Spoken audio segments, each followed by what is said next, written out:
You're listening to Death of the Reader. Flex and Hertz here for your Murder Mystery World Tour, and we are back with another classic novel from the Golden Age, Traitor's Purse by Margery Allingham. Yay. We are discussing chapters 1 to 7, the 11th novel in the Albert Campion series. That sounds right to me. It's pretty far in there. As I've alluded to previously, it is not probably the most well-known of the Albert Campion series, but I really didn't want to start with either a novel that has no detection at all, or like the first novel, because that's fun. We just came from a first novel, Exactly. you know, we got to vary it up a little bit. I want to just dive into the center of it. And when I found out that one of the Campion novels begins with him amnesiac in a hospital trying to piece together his life from scraps of his memory, I was like, that's it. We're there. It is so bold to start the 11th novel with that particular plot hook. It's so good.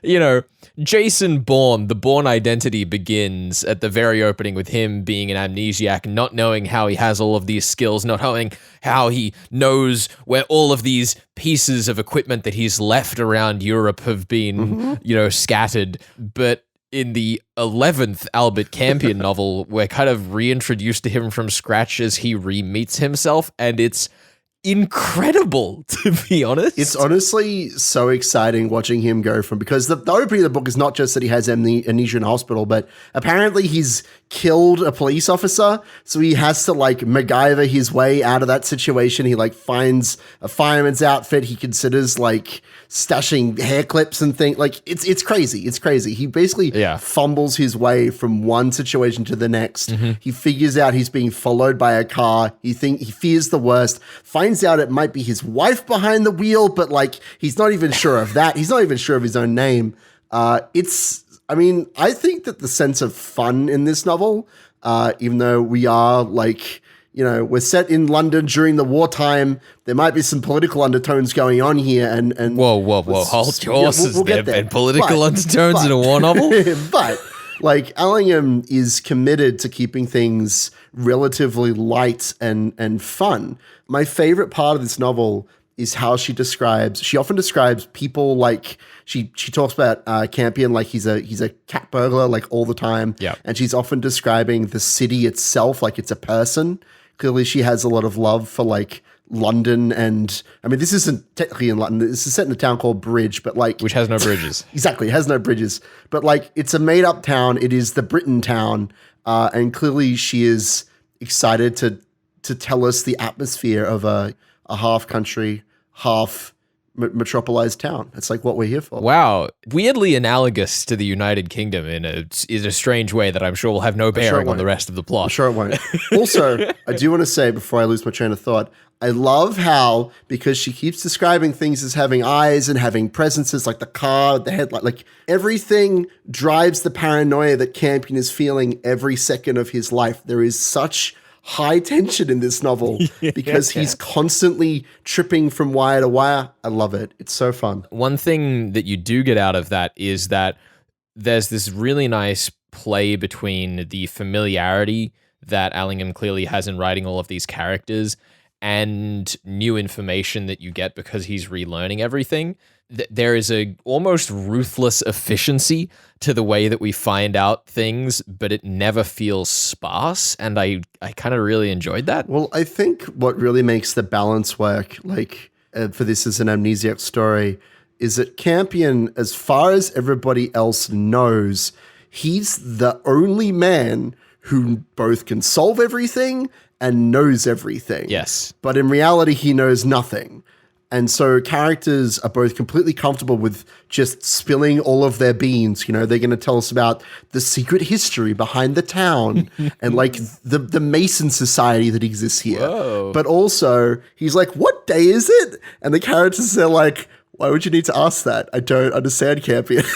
Like, can I say, I meant to mention this earlier, but I definitely, the first time they said they were having a bridge meeting, thought they were talking about the board game. I definitely had that problem through most of the novel. I don't know why. I just thought it's absolutely on purpose, right? It has to be. The Masters of Bridge, they play bridge together. Clearly, the bridge game that we know and love. Clearly, that's what's going on. I mean, Herds, I'm surprised you haven't spoken about Amanda yet. The position that we're being put in here, because as you say, this is the 11th story in Campion's journey, give or take. And he's had this kind of will they, won't they relationship with Amanda. My understanding is that they pledged themselves to each other when she was 17. And now in this novel, it is a month before they're supposed to be married. And they're kind of like, I don't know if we really want to do this or not, but like clearly they should, in the author's mind. And so we're using... But she's falling in love with Lee Aubrey, who definitely is not evil. He's not evil. He's just a really smart guy. He's not evil. Who has a cool party. He's got a deep voice, runs a secret society. He's a really cool guy. I don't know what you're talking about. Really cool. But like we're using the amnesiac plot trope to allow Campion to see his love in new eyes, to judge impartially. But the way that she treats him and like looks after him, he thinks immediately, oh, we must be married. Yeah. We must be destined for each other.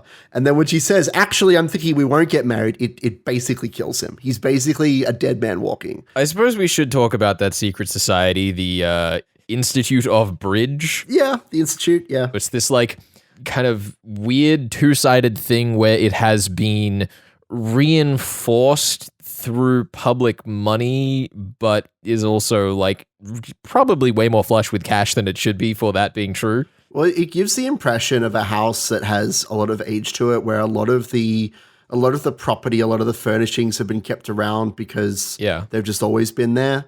But also, as you say, that they have the money for it. They have their money for whatever it is that they do. Yeah, it's specifically they say things had been obtained with a splendid disregard of cost. Yeah, they just don't care. It's kind of strange. I really enjoy the description, honestly, because it gives the mind that there are both practical people and ostentatious people, but that money is not something that they really think about. Runs a bit parallel to the device, the traitor's purse, as it were. So yeah, I mean, there's a lot of stuff I think that I could speculatively unpack here to do with like how they call it so-called philanthropy. Sure. And it presents itself as an academic institution, but doesn't seem to be anything as such. It's like it has all of the hallmarks of a modern think tank. If you can kind of follow that train of thought. Like, I'm with that. It is a bunch of people standing around discussing what they think policy should be while kind of having no reason or claim to expertise on how policy works. Well, the impression is, again, that it wouldn't really affect them that much anyway. It doesn't really matter how the general public is affected by the decisions, only that they continue to run. Yeah. The curious thing is, of course, that we've also been introduced to the secret tunnels under the town, which may or may not be a different, equally secretive secret society. But yeah, there's a lot of weird stuff going on in this town. to say the least. I suppose the last thing that I did want to mention that we've kind of glossed over is that the cast is very small in this novel. Like, even when we do have the Bridge Institute and everyone shows up for the party, we get a bigger introduction to Stanislaus Oates, who sends who like has a letter planted in Campion's room. That's great. Before he gets there, than we do anyone who's actually at the party. I will say, though, just while we're talking about the cast, I know you might think, man, Herd's here, he's going to pick Amanda as his favorite character. I think it might have to go to Hutch. I think Hutch might be my favorite character. Listen, I don't think that little of you, Herds. You better not. He is such a fun guy. And he's one of those characters who's just like, I'm going to spill all of the beans and I'm going to trust you to keep up with me. Oh, I mean, listen, when he shows up at the window in the dead of night at the start of chapter 7, like, and he's like, oh, did I misunderstand your message, Campion? Like, I thought this is what you wanted from me. Yes. There's a lot of that in this novel. And honestly, it's my favorite, like, trope that this novel uses when Campion stumbles into someone he should know and they kind of fumble through a scene. And afterwards the character goes, well, I didn't quite follow what you were wanting from me, Campion, but I hope I did okay. I hope I lived up to your standards. Everyone's expecting him to be so competent Yes. when he can't be in the present tense. He literally is incapable of being competent. It's fantastic. Oh, it's so good. Anyway, we should wrap this bit of the discussion here. We're talking Margery Allingham's The Traitor's Purse, chapters 1 to 7.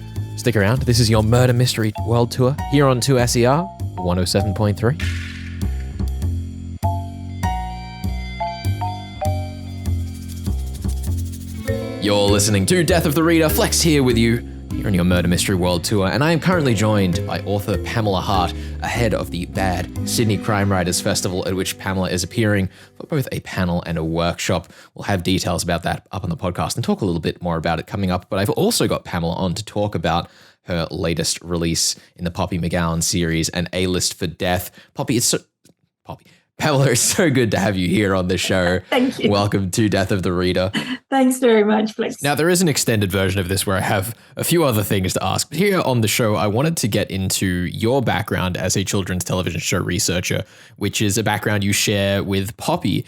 And I was curious because I feel that there is a crossover there where you're almost talking about your background as a children's TV show researcher and the way that it kind of relates to your work in historical fiction. Could you tell me a bit about that relationship? One of the things about working for children's television as a researcher and scriptwriter, which I loved doing, is that you research a lot of different things that aren't necessarily associated with each other. And the same is true for historical fiction. There's kind of all these different things that you're researching, and whether it's Fred Astaire's autobiography, which unfortunately he never wrote, or, Noel Coward, or the fact that there were all these Japanese tourists in London in 1923, which was not a thing I would have expected. Yeah. But there they were, and London newspapers wrote about how polite they were.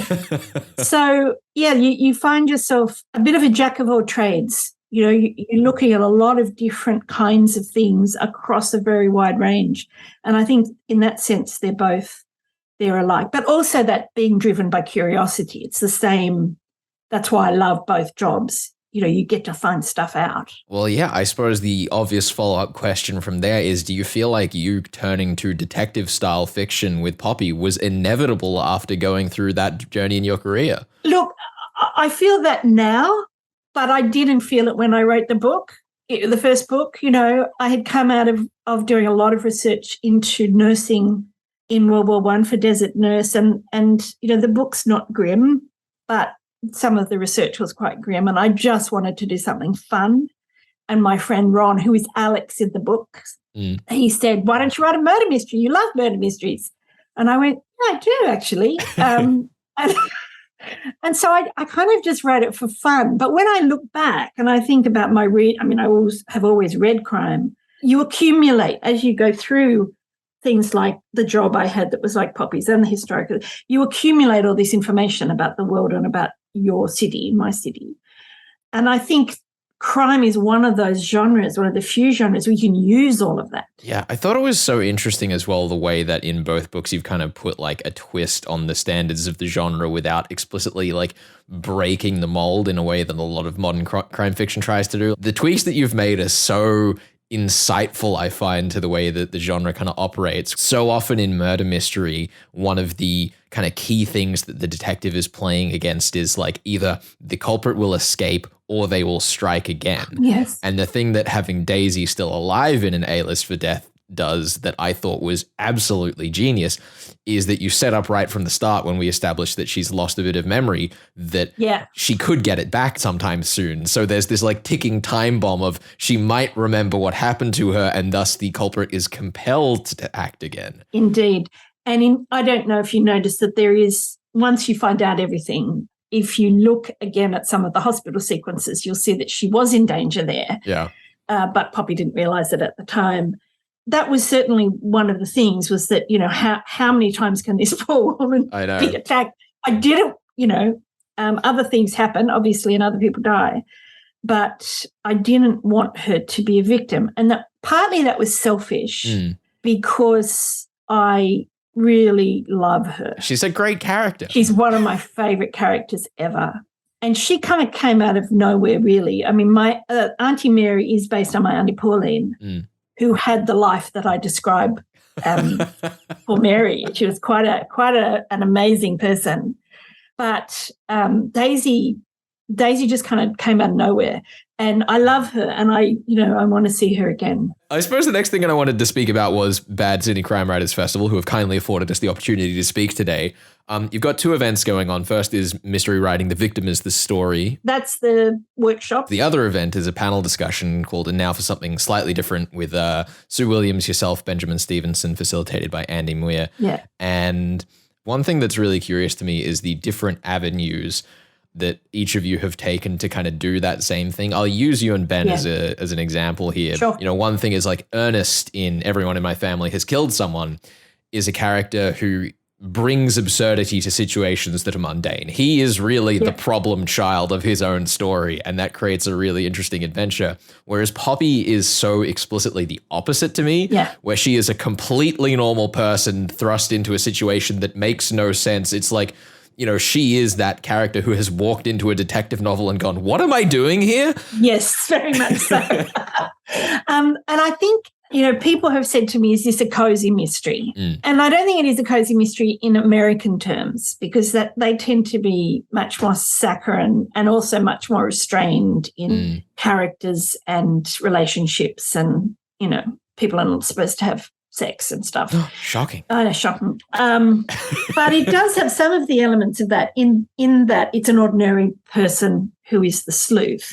And it's a Miss Marple effect. And Christie set the parameters for this kind of story in that it's the character's understanding of human nature that makes her, usually her, an effective sleuth. When I look at Poppy and Ernest, it's like the deaths are in a way just there so that Ernest can have a relationship with his family. Whereas Poppy starts out with a perfectly good relationship with everybody. It's just the death has disrupted that. And I think that's the big difference between the two characters. Oh, I think so. And also something that you've definitely alluded to there, but I just want to kind of clarify is that, like, one of the best things about Poppy as a character throughout both of these novels is something you say explicitly at the start of An A-List for Death, where Poppy will just have people come up to her and start telling their life story. Yeah. And it's like, why is this happening? Why is this happening? Ernest is the person who would come up to Poppy and start telling her. 100%. That is so true. Look, this is another thing of mine that Poppy has. Yeah. I am the person that people tell their life story to. I've come to just accept it. That's the way it is. If I'm on public transport, someone will sit down next to me and tell me the story of their life. If I get a cab, the driver will tell me the story of their life. I mean, listen, even before we started this interview, you asked me one question and suddenly I'm off on this reminiscent story about how the show got started. I was like, why? How did we get here? It's just what happens. It's I understand my fate, my destiny to have people. And of course, I'm interested. That's the other reason people tell me stuff. Yeah. And so is Poppy. Whether she bemoans it or not, she's interested in people and she's interested in their stories and she's nosy. But that is something that happens to me all the time. And I can absolutely imagine Ernest sitting down next to me on a train and telling me the life story, and I'd be going, can I use this, I wonder, in a book? But it's true. It's true. She's the kind of, I wanted her to be a normal person whose life gets disrupted. There's a lot to be said for a book that is light, even about a subject like murder, but that makes you come out of it feeling like you've had a good time, rather than that you've been on the edge of your seat. And both of them are great things, but I wanted to have the kind of, this is fun. And what was interesting was during lockdown, I got a lot of emails from people about digging up dirt, saying, I haven't been able to read, I haven't been able to concentrate on books, but I picked up Digging Up Dirt and I just zipped through it. And I felt that as a personal triumph, I have to say. Oh, yeah. I felt like if you can do that for someone, that's a job worth doing. I absolutely agree. And what a fantastic note to wrap up on. Pamela, thank you so much for coming on Death of the Reader. It has been an absolute blast having you on the show and getting the chance to visit Poppy McGowan in her world, her version of Sydney. I've enjoyed it. Well, or Jordan next time. Indeed.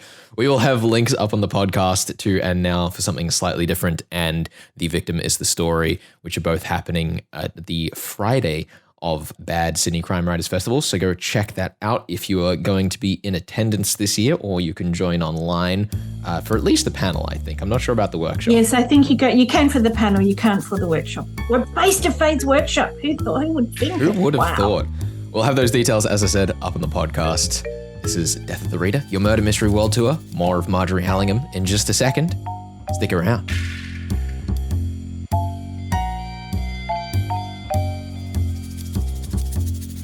You're listening to Death of the Reader. Flex and Herds here. Flex. What? I will not have the... You will not have the... Called it the Traitor's Purse. It's Traitor's Purse. Oh, How dare you? shout out to Anthony Horowitz, by the way, who I believe his latest book is just Good. dropped. That's good. We're getting so much mileage out of that bit. I'm really honestly glad we read that. It's such a good bit, like, honestly. But yes, it is. We are reading chapters 1 to 7 of Traitor's Purse. And we've reached the part of the show where Flex needs to tell me what the heck is going on. Yes. Who's killed who? What is Traitor's Purse? And what the heck do we mean by 15? What is 15? What is 15? It haunts my dreams. I've had a few thoughts on 15 here. I'm definitely putting a point on 15. I want to be real with you. Oh, that's terrifying. You better believe it. I'll tell you my two guesses, and they're both Okay, based okay. on the letter that we get from Stanislaus. Okay, good. He says, keep your eye on the calendar. The figures 15 turn my belly whenever I see or hear them. Your belly. 15 courses of food. Is that what this is?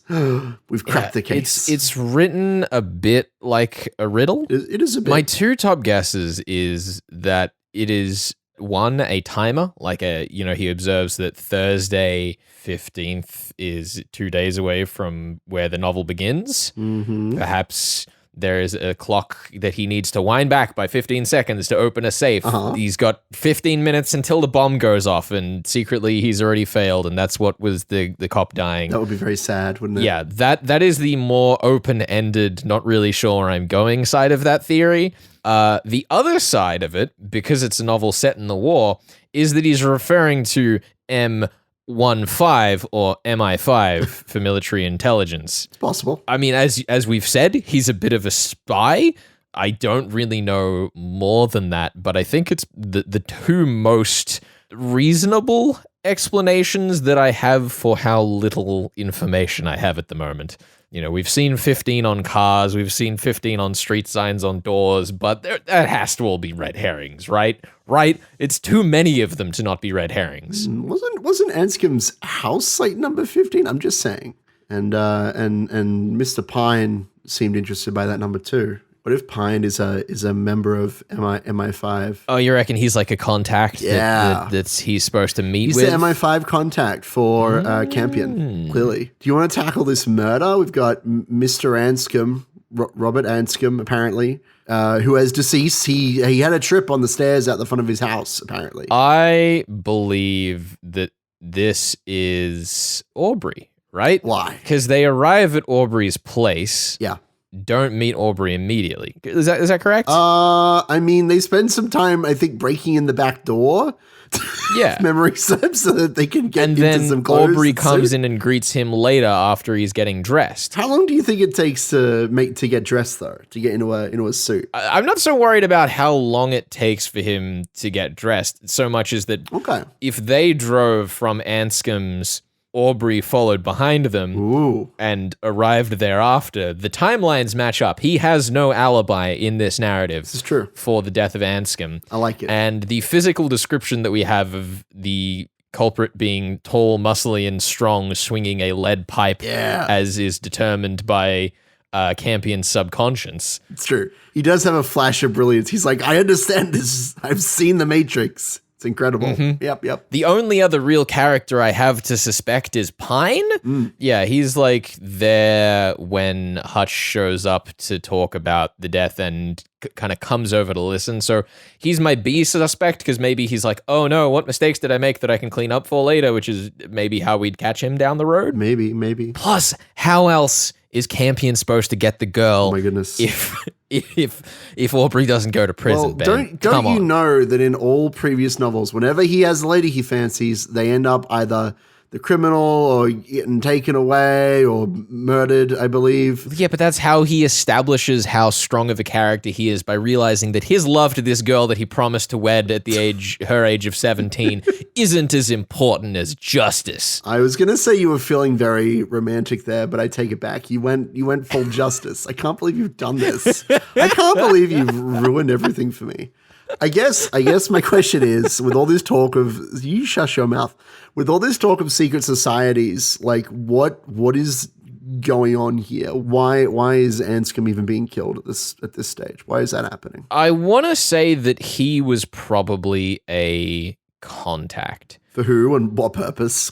Well, I yes? assume that the letter from Stanislaus telling him to go to Anscombe was meant to be going to him as an informant for some reason. I don't necessarily think that he is on our suspect list, because otherwise he probably wouldn't be dead. What if he's not dead? What then? What then? I'm gonna pass on that question. I'll be perfectly honest. You know what? Fine, you get one free pass. That could be the pass. One free pass. Continue. I don't think he's alive still. That man was face down in that bed being poked and prodded by police officers for a bit too long to get away with just playing dead. Fair enough. Continue then. Continue. Oh, God, you're doing a good job of throwing me off, though. I'm losing my train of thought all over the place. I'm doing my best. Yeah, thank you. So yeah, Anscombe is a contact. It's entirely possible that it ends up that the reason Anscombe dies at the time that he does is actually because Lady Amanda has sold him out. He was in the car with Amanda while they were tailing Campion. I mean, I'm surprised you haven't tried to pin Amanda. Like, you say that Aubrey would have had the time to go and kill Anscombe, while everybody was getting dressed and get ready for the party. But like, couldn't have Amanda just snuck off and done the same thing? I'm just saying. Maybe it was for a good reason. Maybe it was a good murder. You don't know. Shout out to Robert Gott. Yeah. Yeah, I would say that Anscombe has probably, he was invited to this bridge thing, and if he was the informant, then it means he's probably turned on the Bridge Institute for whatever plan for power they had. Given that the book is titled Traitor's Purse, I'm going to assume that somehow it is financial, whether he's like claiming federation on the town of Bridge inside the borders of the United Kingdom. I like it. Yeah. As an attempt to overthrow the monarchy, whether it is he wants to have a group of 25 people sat in chairs watching Albert Campion perform juvenile circus tricks for them in a dark underground tunnel to punish him for ever being interested in Lady Amanda. It does sound like fun. I can't say for sure. Look, I like all these theories. These are all excellent. These are me quality theories. I'm on board. Good. Yeah, I think it is a play for power by Aubrey, and Anscombe's betrayed him, and that Campion didn't kill the police officer that he was alleged to have killed. What? What makes you say that? Because I feel like it. I didn't even ask about anything to do with that part of the novel. You're like, oh yeah, maybe he didn't kill a police officer. Like, okay. Do you think he just like roughed him up? That's like the vibe? You think maybe you just punched him in the face, left him for dead, but he's not actually dead? No, maybe the real traitor in the Traitor's Purse was actually with him in the hospital there, them having gotten into a scuff-up where they both knocked each other out. And the dramatic irony would have been that if he just stayed there in that damn hospital, he would have been able to stop all of this before it happened. Some pretty intense irony you're working with there. I can dig that. Yeah. That's a real faux pas. Thank you. I think I'm using that correctly. No, I like it. Look, I'm excited. I'm excited to see how many of your theories pan out, because as I have kind of alluded to, Margery Allingham's novels are not heavy on the detection. They are not heavy on the puzzles. No. There is a mystery. There is a murder. But like, if you'd said that Anscombe hasn't even been killed like by a named character, they just like tripped and fell and it was fine. They just like cracked their head open by accident. That's or ridiculous. by trap. Like, that's ridiculous. I would have said that's like fine. I believe you with that. Anyway, I feel like you've more or less put forward a theory. You're putting Aubrey forward? Is that your final answer? It's Aubrey in the Anscombe's courtyard with the large metal rod for the powerful dictatorship of a dancing Campion. I like this. I like that you had to specify dancing.